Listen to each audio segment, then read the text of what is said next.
This presentation is being done with my solution architect, Marc Pruett. Marc Pruett is very well versed in VDI. Prior to coming to Unidesk, was a Unidesk customer. This event is also sponsored by one of our top strategic partners in Texas, Freeit, and while they are not going to be contributing on the call here, they are a major part of our business. We have multiple customers together, and I want to really encourage you guys to have the opportunity to have a Unidesk solution architect to discuss VDI, who's also a former customer. He's been in your shoes. So please, I want to see as many questions as possible. This is a little bit of the team, starting with myself, the account executive. This is my contact information. I work in conjunction from the sales side with Cary Slape. He's the regional territory manager for Unidesk. He's located just outside of the Austin area. Marc Pruett, our guest of honor and solution architect. This is his contact information as well. And Leslie Spinks from Freeit. This is his contact information. He does a fantastic job with the marketing and events from the Freeit perspective, and we work very closely with them. So a little bit of background on Unidesk. Right now we have over 700 customers, and actually we just released our version 2.6. You can see from the red dot, we don't just focus or have a strong customer base in Texas. We are a global organization founded in 2008. Our first deployment was in 2010, and the product has continued to evolve and really just explode since I joined the organization. We've received recognition as a VMware Technology Alliance partner. We're Citrix ready, vBlock certified, and also some accolades from Gartner, CRN, and IDC as well. So I'm not sure everyone's situation is going to be a little unique, and Marc Pruett, I might even turn this to you and see what it was that was a driving factor for you to go to VDI and then look at Unidesk, probably in that order. So like you said, my name is Marc Pruett. I'm the solution architect here at Unidesk. But prior to coming on at Unidesk just a few months ago, I was a Unidesk customer. So I was the local IT director for the county that I live in here in Indiana. About a little over 3 years ago, we went down the path of determining whether we wanted to do kind of that, the hardware refresh for all desktops, or whether we wanted to go down kind of the VDI path. And so we went to our local VMUG and started walking around and looking at the different technologies, and basically kind of had the mindset of looking at VDI when we were there. We came across a lot of different parts and pieces, obviously, and when it came down to it, we were impressed by the aspect of VMware View and Unidesk and how those kind of mesh together. We got a demonstration of the software there within the VMUG, and we were able to go back the following couple days after the VMUG and download basically trials of all these different parts and pieces and get them up and running within a few days and without much of a struggle. So we were able to really kind of test the software in general. And we kind of fell in love with the product, right away. It really only took us, a few days to determine that, comparing Unidesk to just using VMware View by itself to create and manage desktops, it was a lot simpler for us to do. And one of the other aspects of it is, we were in a situation where it was just three individuals, including myself, that needed to maintain, kind of a large deployment within my environment, and we had about 550 desktops that we were looking to virtualize with only 3 people. So we needed something very simple to be able to do, and that's where kind of we came across using Unidesk. And as we kind of progressed through this, we realized that there are some typical struggles that people have, and some of them being the applications themselves. So you've got a core group of applications that you may expect the desktops to need to maintain, and whether that's a common application like Microsoft Office, or maybe something more specific to the a one-off type of application that you have in your environment. But all these applications need to be managed and updated and accordingly. The other side of the approach is we take what's called a layering approach, and you're able to install these applications within a layer, and you're able to deploy these out to your individual desktops throughout your environment, and you only have to install these once, and then they're shared to many. So it's one of those scenarios where it's very much like how the link clone solution works with the desktop. So you kind of have one parent, and then it's shared out to everybody. Well, we take that same kind of approach and apply that to not only the desktops, but also the applications themselves.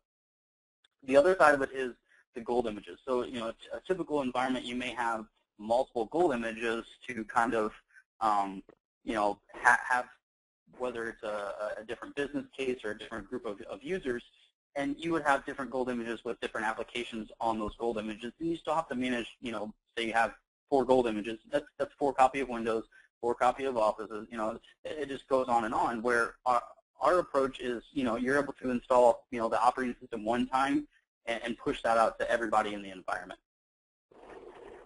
The other side of it is, you're able to use these, these core and base applications with, the gold image and your application layers, not only just for persistent or non-persistent. So whichever approach you want to take, you can have a mixture even. So everyone uses the same, same applications within the environment, whether it's persistent or non-persistent. The other nice thing about our persistent approach is the fact that as you apply updates and changes to the desktops, these changes that you make to the desktops, they don't cause the desktop to, lose anything. So as the user logs back in after a change, they're able to log back in, their icons are still in the same place, the wallpaper is still the same that they've maybe, changed.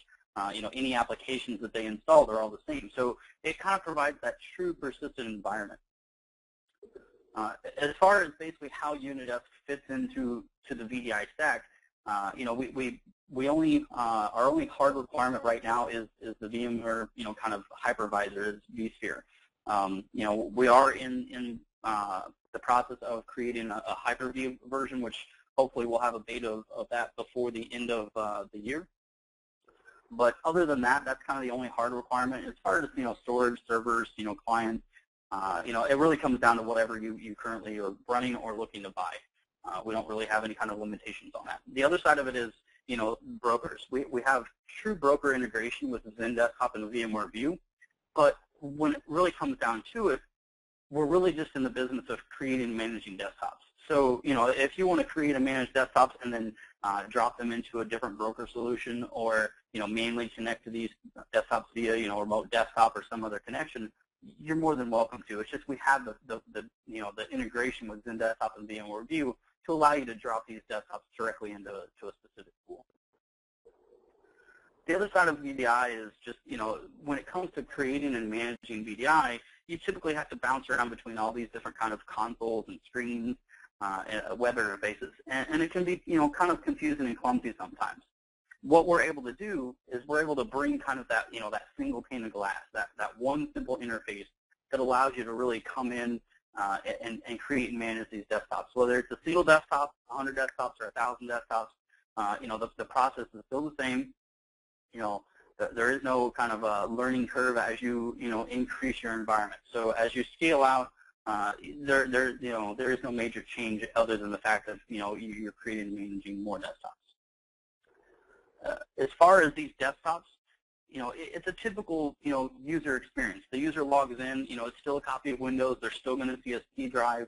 They're still presented with, that kind of, normal Windows environment they're accustomed to seeing. And basically how that kind of happens is we take, the operating system, or that gold, OS layer that you create and import into our software, and we take the application layers that you create, and we basically stack those and merge those together and to create this environment. These are all, read-only. The user, logs into the machine and basically, starts saving files and modifying information. that all is stored into the personalization layer or that user-defined storage, and that's the only place that writes take place. So even though the user can log in and install software or even uninstall software from within the environment, they're not affecting the back end. They're only affecting their own environment. One of the other approaches, along with the layering approach, is we take a versioning approach. So you're able to take your existing applications that you start with, and as these applications get updated from the manufacturer, from the programmer, you can then apply a new version on top of your existing version. So that allows you to kind of take that approach of it's already there. I don't have to recreate the wheel every time. As far as when you go to do an update, you take what's existing, you power it on, you add a new version, you basically modify or add the changes to the software package, then you collect those changes, and that becomes version 2. And now you're able to push out that version 2 to anyone in your environment, whether it's a single machine or your entire pool or just a subset of your users. It gives you that flexibility of being able to apply these changes without powering down or modifying all your pools at once. One of the other nice things about our application approach is the fact that we're able to collect driver information, services, registry key changes, data, whatever it is that you really need to kind of collect and maintain. That's what we're here to do. We're also able to do a lot of applications that typically don't want to function in a normal virtual environment. So if you want to take the approach of using a normal antivirus type solution with an agent, you can still apply those those applications to a layer. We also support the agentless layer as well. So whichever antivirus approach you want to take, we fully support it.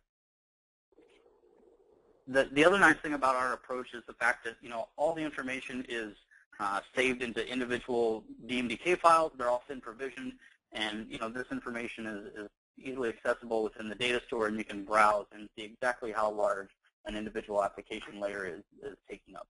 So that's kind of it on the slides. I don't like to kind of bore people to death on slides, so I like to jump into the into the environment and kind of show you exactly how easy it is to manage things.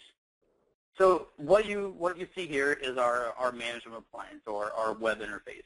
And this appliance, it's just imported in via the installation. It's kind of a small footprint. It's a Linux-based appliance. You log into the web console and basically create, maintain, and manage the entire environment from here. Once you kind of decide on the operating system that you're going to use, in my environment, it's just a single copy of Windows 7 Professional 32. You can also take, the approach of using 64. We also have a beta version out right now that also supports Windows 8.1. So there are multiple operating systems that we do support. Whichever option you choose, you would manage those individually. So obviously Windows 7 64 is vastly different from Windows 8.1. So you would manage the application separately for each of those operating systems. But you can manage multiple operating systems within. So once you kind of have your base operating system imported into our software, you can slide over to our application section. The approach to the applications, they can be as simple as a single application, say like Microsoft Office, and have one application per layer, or you can do a group of applications like Adobe Flash, Shockwave, and Air, and kind of bundle those together. So when it comes to the approach of whether you want to group applications together or have an application tied to a single layer, it doesn't matter to us because you're still utilizing the same storage savings because it's installed once and shared to many. And so you're able to take whichever approach you want, whether you want to install the applications on the gold image or create them in layers. It's still only installed once and shared out to everybody or to whoever you install it to. Like I said before, you can capture driver information. So, one of the nice things with our approach is you can create a layer and maybe install all of your USB type device drivers, whether it's a printer or some kind of handheld scanner, whatever, USB device that you want to capture and make easily installable by the end user. This will allow the end user to just quickly plug in the device, and it doesn't have to be prompted for the device driver by the user. The approach to create a layer, it's a fairly simple approach. It's kind of a wizard-based approach. The only required fields are the name and the version. The layer description and the version description are optional fields. I usually will put the date that I created or modified this information in, just to be able to give me kind of that timestamp of when I did this. Then you choose the operating system. So you basically choose the operating system or environment that you want to power on to give you that installation environment. So the other option is you choose the installation machine, and the installation machine is literally just the machine that would power on that you're able to log into and present. Then you choose the prerequisite, and the prerequisite layer basically means that if you've got an application that say requires Java to be pre-installed, as long as you've got your Java layer created, you can go ahead, choose Java layer. It's going to power on a copy of your gold image along with a copy of that Java layer, and you're going to log into that console, install the application. It doesn't have to go back and reinstall Java because it's already there for you. Then you get the icon assignment, so you're able to choose from a few typical icons, but you can also browse and import in your own icons. Mark, sorry to interrupt, but there's a question. How many applications can you fit into each layer? There is no limit. That's really kind of one of those things where the application layers are basically there for you to install anything you want and create and maintain. So there is no hard limit for the number of applications.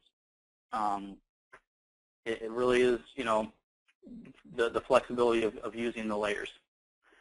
Now, Mark, in your experience, Vigo County, how many applications would you typically have in one layer, or how did you configure it? So in our environment, we had a similar layer set up to what I have here. I've got I had Microsoft Office and Java and some of the other applications as individual layers, but we also had kind of like a utilities layer that had Adobe Flash, Shockwave, and Air, and those type of utilities all within one. It really depended on the application. I mean, we were a very simple local government, so we didn't have a whole lot of different applications per se. So we were able to really approach it by one application to a single layer, except for some of those kind of core utilities that we would apply to to everybody. And another question here regarding persistent and non-persistent desktops. Can you talk a little bit about Unidesk functionality with both, and also your experience? Did you have a mixed environment? Yes. So we did have a little bit of a mixed environment. We had we did have just a real small classroom type lab that we had to maintain for one of the community correction type buildings, and we had those set up as a non-persistent pool. And basically, as the users would log into those machines, they could make any kind of changes, install any kind of files, save data, whatever it is that they were going to do during the process that they were logged in. And then as the user logged off or rebooted the machine, those changes were basically erased. It basically rolled back to that kind of pristine, status from before. It's a very fast process to basically, reboot and go back to that kind of starting point. But we did do that, and it was a very simple kind of process. The nice thing about it is you're able to use the same applications, the same gold image. Everything is the same, whether you choose a persistent or a non-persistent machine. Obviously, when it came to a persistent machine, we opted to do more of a direct, one-to-one type personalization. for the users and created machines based on an individual user account. Thank you, Mark. And then another question we have here is regarding typical storage allocation recommendations for each layer and general storage requirements.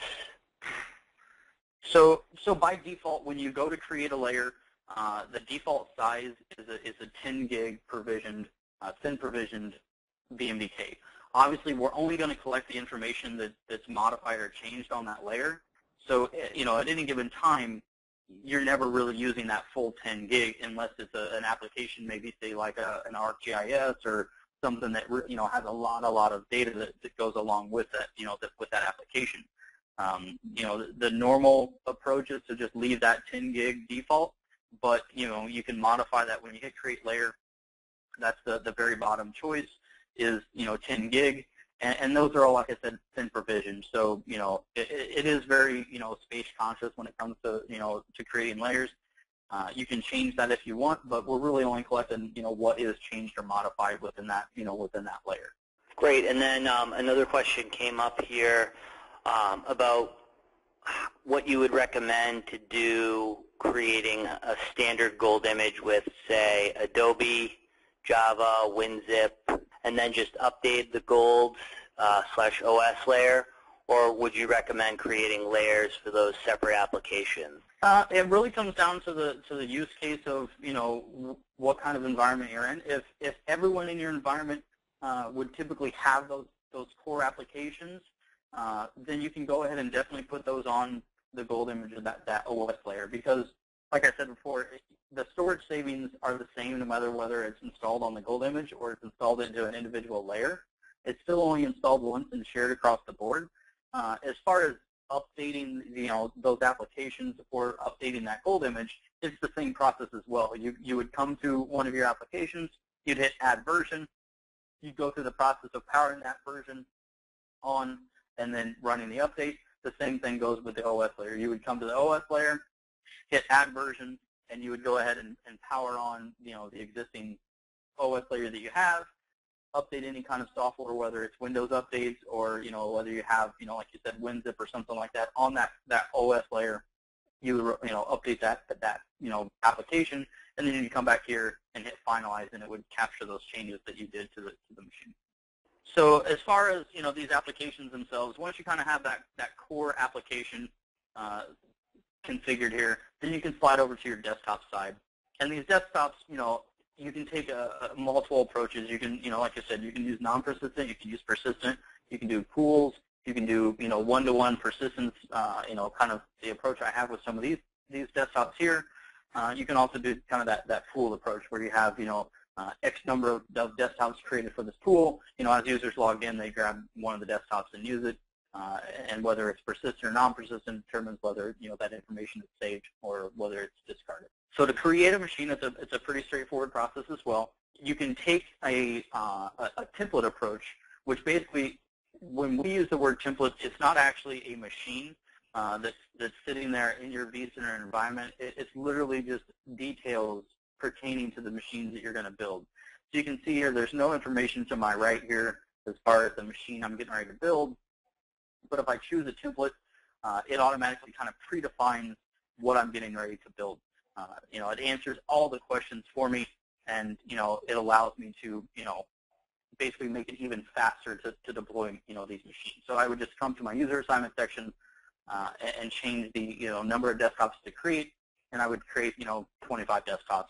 I could just jump right to the bottom, hit create, and it would go ahead and create those machines. To create more of a persistent approach with maybe doing a one-off type desktop, not using the template, I would go make sure that the assigned to user would be highlighted. We have full LDAP integration, so I'm just going to browse through my Active Directory for my user. I can also do a search function, type in a username, and it would drill down to it for me. Hey, Mark, sorry to interrupt. Someone had a question. Can you expand on updating the OS and/or application layers with updates are available, such as service packs or security patches? Yeah, as far as just applying those service packs to the desktops? I guess so. Go with that one.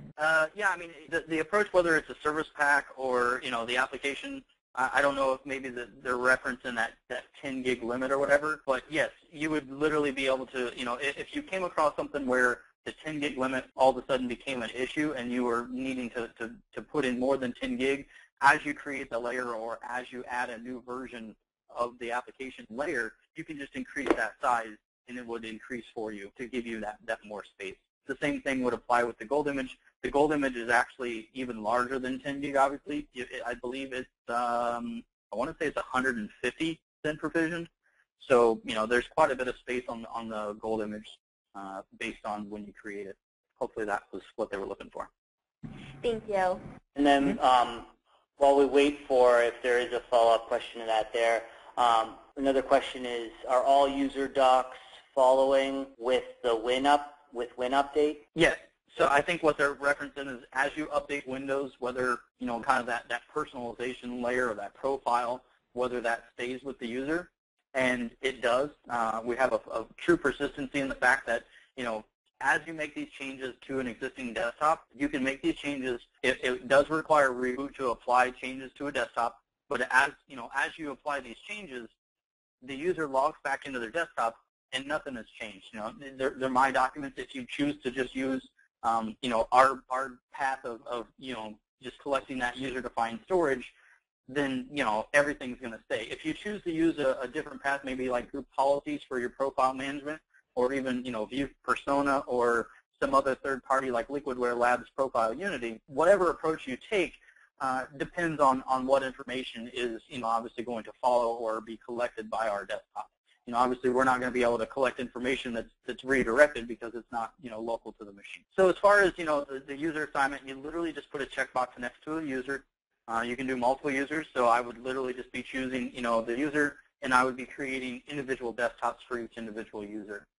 So with this approach, I'm just going to create one machine for Knox. I would choose, the host or cluster, so basically, where this is going to exist in vCenter. And then I have some options as far as the naming scheme. So since I'm doing a persistent machine for an individual user, I've got some default, naming conventions. I can also create my own custom expression, or I can also take off the generated name and just type in something manually as well. So if I just take the first name, last name, I can also choose, if you have to manage multiple VLANs, as long as you've got those VLANs presented to vCenter, you're able to, choose it from the drop-down menu. This is the box where you would literally choose between whether it's going to be a persistent or non-persistent. So like I said before, for us, it doesn't matter the approach you take, whether it's a persistent or non-persistent. We're going to create the machine exactly the same way, and everything stays the same, except for when the user logs off or reboots the machine, and then that's when that personalization layer is basically, erased or reset. So then you're, given the OS layer assignment. By default, if you have multiple versions, if you choose the baseline version, it's going to go ahead and choose the latest version. But you can also choose, any version just by clicking the box. Then you get to the application section, and this is literally as simple as putting a box next to the applications that you want to provide this user as you're creating this desktop. Once you're kind of satisfied with the applications for this user, then you get to the kind of the hardware detail section. So it's just a matter of filling in some info about the hardware. If it's a persistent machine, then you get the option of doing a backup. So what you're able to do is you're able to back up the personalization layer, but you're also able to back up the applications and configurations as well. So it's kind of a twofold process. It's a backup job for the machine, but we're able to capture that personalization layer along with the application's configuration, and you're able to repair or roll back one or the other or both. That way, if you have an application that they've messed something up in the configuration, you can choose to repair just the configuration and application side of it and leave their personal data alone, so that there is no loss of data for that user. Then you choose that user-defined storage or that user personalization layer, and this is really how much storage they have to save files, install software, make changes to their environment. and you have a couple, normal kind of housekeeping type items. And then you have what's called the maintenance schedule. And the maintenance schedule is really what defines in our software when updates can be applied to the machine. Whether it's a normal kind of 8 to 4 or 8 to 5 type user, or whether it's more of a they're 24/7 type environment, and I'm not sure when these machines will be available to be applied updates. So basically, it puts this kind of in the hands of the user and says as the user logs off the machine, then apply these changes. So these are all fully customizable. You can create and manage your own, or you can modify our baseline. Then you hit create desktop, and that's going to go ahead and go through the process of creating the desktop. On the flip side of it is, once you kind of got your desktops created, they're in use. Now you've went through the process of, say you've created a new application and you're ready to push that application out to a user. You would literally, highlight a user, or you can highlight more than, one user. You can highlight everybody in an environment. You can highlight just a pool. Whatever the approach is that you would like, you can go ahead and do that. You don't have to apply it to everybody. It's kind of a nice, granular, flexible approach. When you edit a machine, you get the full, availability of changing basically all those settings that you applied earlier. So you can see that, this machine is running version 1 of my operating system, and now I'm ready to apply the newest version of the Windows updates.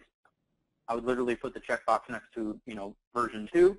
I can also drop to the application side, and I can go ahead and, say this, user requested, Google Chrome instead of using Firefox. It's literally as easy as just clicking the button. Then I can go to the maintenance schedule, and I can basically say, okay, by default, I'm going to apply this between that, that normal time frame of 9 p.m. to 5 a.m. Or I can say, I'm going to do this right now. I can also do kind of a scheduled time in, on a certain day. Or I can also kind of queue that change up and allow the user to kind of handle, when that's going to be applied. So, as the user logs off or reboots the machine, it's going to go ahead and apply those changes. So you kind of have the ability to, to handle when these updates are applied, when it best fits, not only you, but also the user. Hey, Mark, sorry to interrupt. We have a few questions coming in. Mm-hmm. The first one is, where are these profiles stored? Are they the AD profiles, or are these VMDKs? So the profile itself for Windows is still going to be the same AD approach. So, the profile is going to be stored locally unless you choose a different, profile type management solution. So if you don't use anything beyond our software, then it's going to have the files created locally within that kind of personalization layer. If you choose to use something more like Microsoft's group policies with folder redirection, and you choose to push those, whether it be a roaming profile or just redirect just to My Documents or desktop type folders, then obviously those would land on wherever you have those configured via group policy. So it really comes down to how you want to approach it. I can tell you that at Vigo County we had already established using group policies with Microsoft, and we had folder redirection for the My Documents desktop and app data folders for our physical machines. So we just left that applied, and that allowed our users to basically log into a virtual machine or turn on and log into a physical machine, and all those files that they were working on are still accessible whether they were on a physical or a virtual machine. Thanks. And one other one, at the end of the day, how can I run a report to show, or can I run a report to show how the user uses each application each day? We don't really capture what the user is doing as far as on the local machine side of things. I mean, the only kind of information that we're going to collect, we can run a couple different, we've got a storage report that basically shows kind of, the overall savings of using Unidesk based on the fact of, you've got these applications they've installed once, and this, this kind of shared so many different times. But we also have, underneath our system section, we've got some other reports that are based on the applications that you have installed in the environment. So if I choose applications, I can go in here and customize and say, okay, show me, all the desktops that have, Adobe Flash installed. or Adobe Reader based on the layers. We're not reaching into the desktops and reading the desktops like the local personal side. So if someone installs a separate application into their personalization, we're not going to collect that information. That would be more of a, maybe an Alteris or an SCCM type, approach. Thank you. I mean, that's kind of the overall view of, how you kind of, do certain things. Right here, I mentioned we have over 700 customers. This is just a small sample size in Texas of customers that we have. Some of them shared with Freeit. We do all of our sales through the channel and our channel partners. So because we are growing, we're not able to do a full VDI deployment. We focus solely on the Unidesk software. So we can see here just the variety of verticals from higher ed to healthcare, state, local governments, construction, engineering. Engineering, I'm looking specifically at Brant engineering. Those can be very difficult applications to layer, and Unidesk with its 99.5% success rate has done tremendous with it. And that brings us to the end of the Lunch and Learn. If you can't think of questions right now, here are both the contact information for Marc Pruett, who we thank very much for sharing his experience. And we got a question here about getting a demo up and running by next week. I can certainly reach out to that individual. We do offer individual one-on-one demonstrations and also a fully supported proof of concept, which does not limit the number of desktops or layers that you can test during the pilot, and it also gives you a fully supported customer support and maintenance account. So it's the same thing as our customers with thousands of Unidesk licenses. Our customer success department based out of our headquarters in Massachusetts actually can't tell the difference between a support ticket created for a POC or trial user and an existing user. And then any questions regarding Unidesk or VDI in general, please reach out to our strategic partners here, Leslie Spinks, and also Freeit Data. Their contact information is here. We've been working with them for several years. They've worked with us at the City of Austin and also at the City of San Antonio and some other deployments. They're very well versed in the whole VDI concept, which is incredibly helpful for us because we don't just like to see Unidesk customers, but we like to see successful deployments so that we can have customers and now solution architects like Marc Pruett come and talk about their experience. So I want to thank everyone again for joining, and I'll reach out to those individuals looking for individual demos and information, and also feel free to reach out to any one of us about pizza problems, VDI issues, best practices. We'll handle it all. Thanks again, everyone, and enjoy the rest of your day.